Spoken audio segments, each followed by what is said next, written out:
Ben Renick was living the dream. He was not just any snake breeder, but a legend in the reptile community. Known for his vast collection of rare pythons and anacondas, Ben's passion for reptiles started in his childhood and evolved into a thriving business. He and his wife, Lindley Renick, ran Renick Reptiles, a successful breeding facility in New Florence, Missouri. Their business was thriving, and Ben was widely respected, often described as a gentle giant who was deeply loved by his family and friends.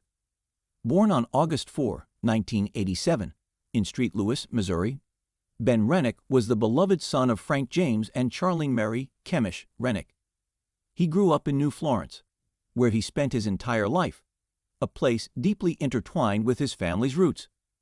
Ben graduated from Montgomery County Argyll High School in 2006, and his passion for reptiles, sparked in his youth, became the cornerstone of his career. Ben channeled his enthusiasm into a successful business, founding Renick Reptiles Incorporation, a renowned reptile breeding facility that gained nationwide recognition for its specialization in the selective breeding of rarest pythons.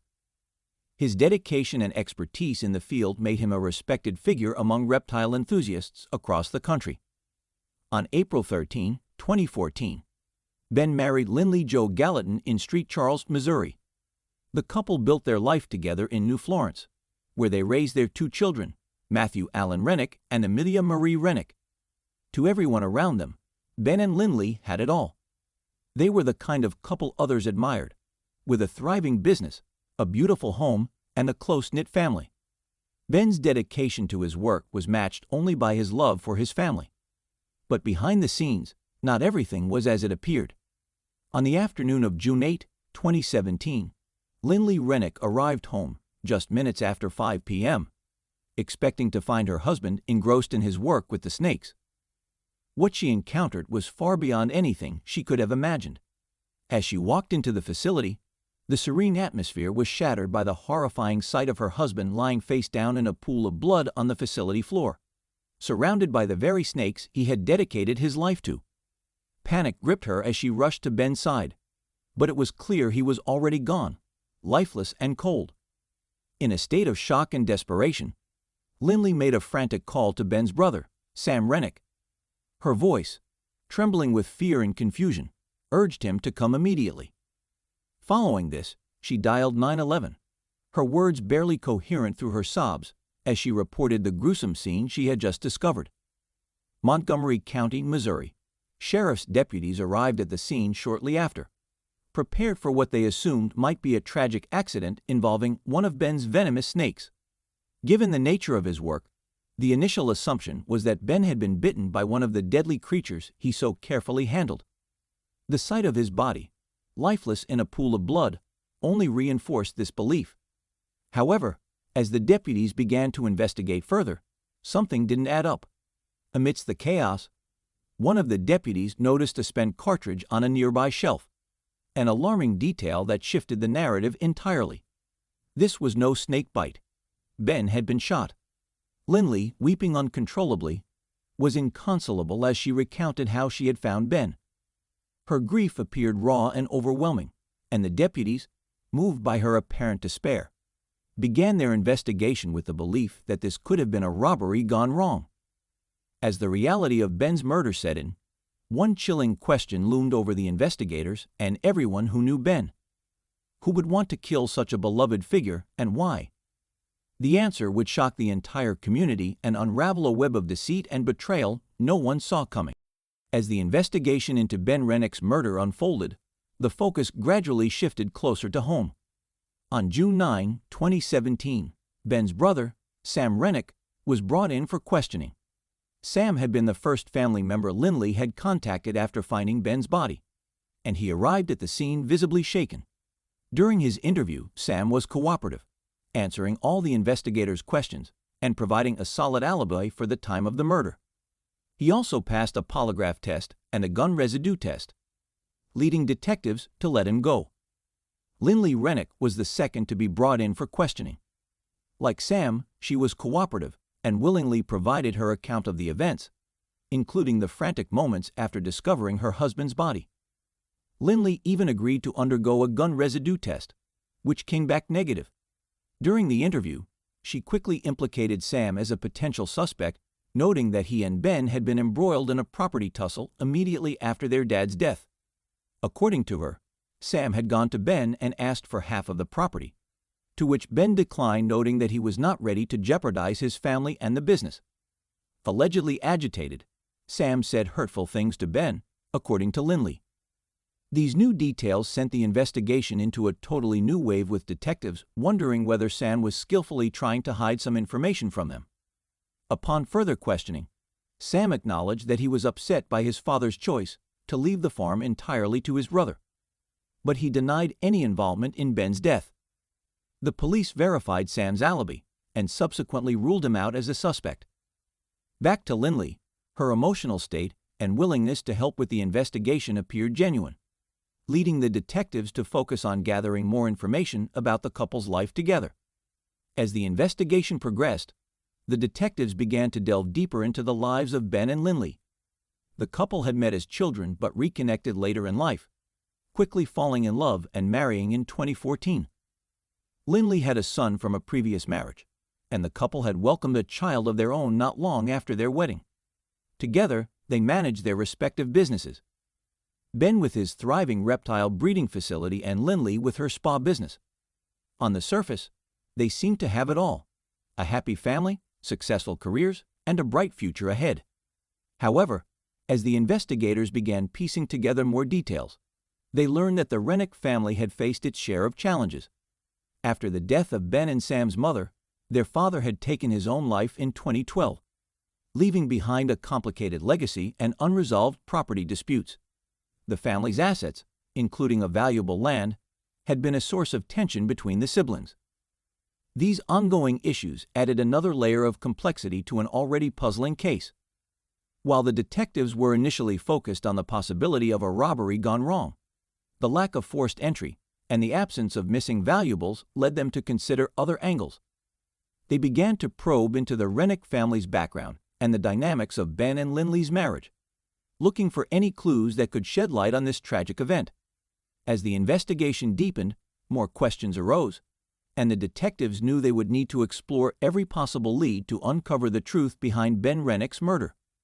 Although initially cooperative, Lindley's repeated interviews with law enforcement started to reveal inconsistencies in her story. The investigators learned that Lindley had been unfaithful during her marriage to Ben, engaging in multiple affairs with at least 2 different men. This revelation cast a shadow over her earlier portrayal as a grieving widow. One of Lindley's closest associates, Ashley Shaw, became a key figure in the investigation. During her interview, Ashley confirmed that Lindley had been involved with a man named Brandon Blackwell. The two had met online, and their relationship had quickly escalated. Ashley's testimony not only corroborated the existence of Lindley's affair with Brandon, but also hinted at deeper, more troubling secrets. As the detectives dug deeper into Lindley's personal life, they discovered that her spa business, Astentia Spa in Colombia, was struggling. Lindley had been mismanaging finances, falling behind on rent, and was worried that Ben might discover the extent of her financial woes and her infidelities. The pressure was mounting, and Lindley feared that her husband would withdraw his support, potentially leaving her without the financial safety net she had come to rely on. A critical motive began to emerge. Just before his death, Ben had made a substantial sale, bringing in a significant amount of money. Additionally, there was a $1 million life insurance policy on Ben's life, and family property was listed in his name. If Ben were to die, Lindley stood to gain financial windfall from all these assets. The detectives couldn't ignore the possibility that financial gain and the fear of exposure could have driven Lindley to commit an unthinkable act. The detectives were determined to get to the truth. They called Lindley back for further questioning and administered a polygraph test, which she ultimately failed. This failure only deepened their suspicions, but it still wasn't enough to bring charges against her. At this stage, and without any direct evidence linking Lindley to the murder, the detectives had no choice but to let her go, at least for now. The seeds of doubt had been planted, and the case was far from closed. Lindley's secrets were starting to unravel, and it was only a matter of time before the truth would come to light. The investigation into Ben Renick's murder lay dormant for nearly 3 years, with the case growing cold and the trail running dry. During this time, Lindley Renick's life took several dramatic turns. After the killing of Ben Renick, Lindley quickly went public with her relationship with Blackwell, who left his wife to be with her. She also won a legal battle against Ben's brother, Sam Renick, allowing her to sell the Renick family farm for $740,000. Lindley then moved to Columbia, Missouri, with Blackwell and their children, including a third one she had born with Blackwell right after Ben's death. However, their relationship soon soured, leading Lindley to take out a restraining order against Blackwell in 2019. He was later arrested in January 2020 for violating that order. It was during this time, on January 16, 2020, when Blackwell stepped forward with critical information. He revealed that Lindley had confided in him about her plans to kill Ben, admitting that she had previously tried to murder him and had ultimately succeeded. According to Ashley Shaw, another key witness, Lindley had been plotting Ben's murder for months. The motive became glaringly clear. Lindley wanted to cash in on Ben's $1 million life insurance policy and escape a marriage she no longer desired. Her desire for financial gain was matched by her wish to maintain the luxurious lifestyle she had grown accustomed to, a lifestyle she feared Ben might jeopardize. Ashley further disclosed that Lindley's first attempt to kill Ben was both cold and calculated but ultimately failed. Lindley had tried to poison Ben by slipping a lethal dose of painkillers, Percocet, into his drink. Ben, with his robust health, only experienced mild discomfort, and the poisoning attempt did not achieve its intended result. This failure only solidified Lindley's determination to devise a more effective plan. As the investigation intensified, Lindley was arrested along with Michael Humphrey, an ex-boyfriend, who had allegedly been complicit in the crime. Humphrey, initially facing a charge of first-degree murder, opted to take a plea deal and became a pivotal witness against Lindley. He testified that Lindley had orchestrated the entire scheme and that she was indeed the person who had shot Ben. Humphrey informed the police that Lindley had asked him to accompany her to see Ben, stating that she intended to leave him and wanted to collect her belongings. However, when they arrived at Ben's snake facility, Lindley had a gun with her. Humphrey claimed that Lindley attempted to hand him the weapon, but he refused. When Ben opened the door, Lindley shot him. Further testimony from Ashley Shaw corroborated this, revealing that Lindley had confided in her about the murder plot, including a failed attempt to poison Ben before ultimately succeeding with the shooting. Ashley also claimed Lindley had fabricated a story of abuse to justify the murder, adding another layer of deception to the case. The arrest of Lindley Humphrey and the critical testimonies from Brandon and Ashley brought the investigation back into the spotlight. The truth behind Ben Renick's murder was becoming clearer, revealing a web of deceit, failed attempts, and financial motivations. As the legal process continued, the case held public attention, unraveling the complex narrative of betrayal and premeditated murder. The trial of Lindley Renick was a spectacle, capturing public attention with every sordid detail.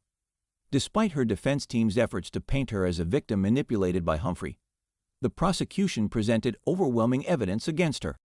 Text messages between Lindley and Humphrey, financial records, and witness testimonies painted a stark picture of a woman driven by greed and desperation. Lindley's spa business was failing, she was behind on rent, and she was fearful that Ben would discover her financial mismanagement and multiple infidelities. Additionally, there was a $1 million life insurance policy on Ben, and Lindley stood to inherit substantial family property.